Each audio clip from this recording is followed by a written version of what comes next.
31 മാർച്ചിന് എല്ലാ ഫിനാൻഷ്യൽ ഇയറിലും നമ്മുടെ account close ചെയ്യാണല്ലോ. അത് നമ്മൾ ഫയൽ ചെയ്യുന്നതിന് വീണ്ടും 6-7 മാസം എടുക്കുകയാണ്, സെപ്റ്റംബർ വരെ. അപ്പം നമ്മൾ ലാസ്റ്റ് ഫിനാൻഷ്യൽ ഇയറിൻ്റെ പെർഫോമൻസ് റിപ്പോർട്ട് റണ്ണിങ് ഫിനാൻഷ്യൽ ഇയറിൻ്റെ ഏകദേശം ഹാഫ് ടൈം കഴിഞ്ഞിട്ടാണ് നമ്മൾ കാണുന്നത് തന്നെ.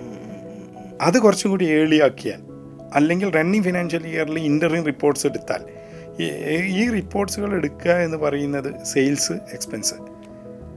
ആ എക്സ്പെൻസിൽ നമുക്ക് കോസ്റ്റുകൾ ഉണ്ടാവും, കോസ്റ്റ് ഓഫ് പ്രൊഡക്ഷൻ ആവാം, കോസ്റ്റ് ഓഫ് സെയിൽസ് ആവാം, ഓവർ ഹെഡ്സ് ഉണ്ടാവാം, സ്റ്റാറ്റ്യൂട്ടറി ചാർജസ് ഉണ്ടാവാം. ഈ തരത്തിലുള്ള കാര്യങ്ങൾ എല്ലാ വർഷവും ഒരുപോലെ ആവർത്തിച്ച് വരുന്നതാണ്.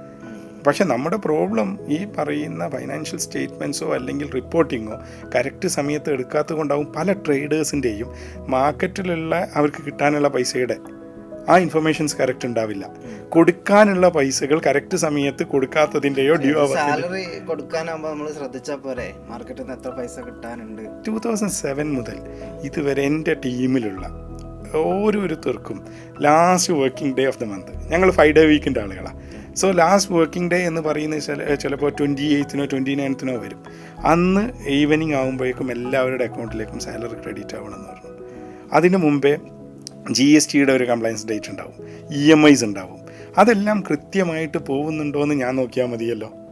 അതിനെൻ്റെ ടീം സ്ട്രോങ് ആണെങ്കിൽ അവരാണ് എൻ്റെ ബിസിനസ്സിനെ ഗ്രോ ചെയ്യിക്കുന്നത്, ഞാനല്ല. നമ്മുടെ കൂടെയുള്ള ടീം ഇത്തരത്തിലുള്ള കാര്യങ്ങൾ ചെയ്യുന്നത് കറക്റ്റാണോ എന്ന് ചോദിക്കുന്നത് നമുക്കറിയാൻ പറ്റുന്നത് നമ്മുടെ മൈൽ സ്റ്റോൺ അച്ചീവ്മെൻറ്റ്. അതിലേറ്റവും ബേസിക് ആയിട്ടുള്ളൊരു കാര്യമാണ് നമ്മുടെ ഓഫീസിലെ ആളുകൾക്ക് ഈ സമയം നമ്മൾ തീരുമാനിച്ച ദിവസം സാലറി കൊടുത്തിട്ടുണ്ടോ. സാലറി കൊടുക്കണമെങ്കിൽ ബാക്കിയുള്ള എക്സ്പെൻസുകളൊക്കെ മീറ്റ് ചെയ്ത് പൈസ ബാക്കി വേണം. അങ്ങനെ ബാക്കി വരുന്നുണ്ട്, അത് കറക്റ്റ് സമയത്തിന് കൊടുക്കാൻ പറ്റുന്നുണ്ടെങ്കിൽ അതൊരു എഫക്റ്റീവായിട്ട് അവർ നോക്കുന്നുണ്ട്. എഫിഷ്യൻറ്റ് മാനേജ്മെൻറ്റ് സിസ്റ്റം ഉണ്ട്.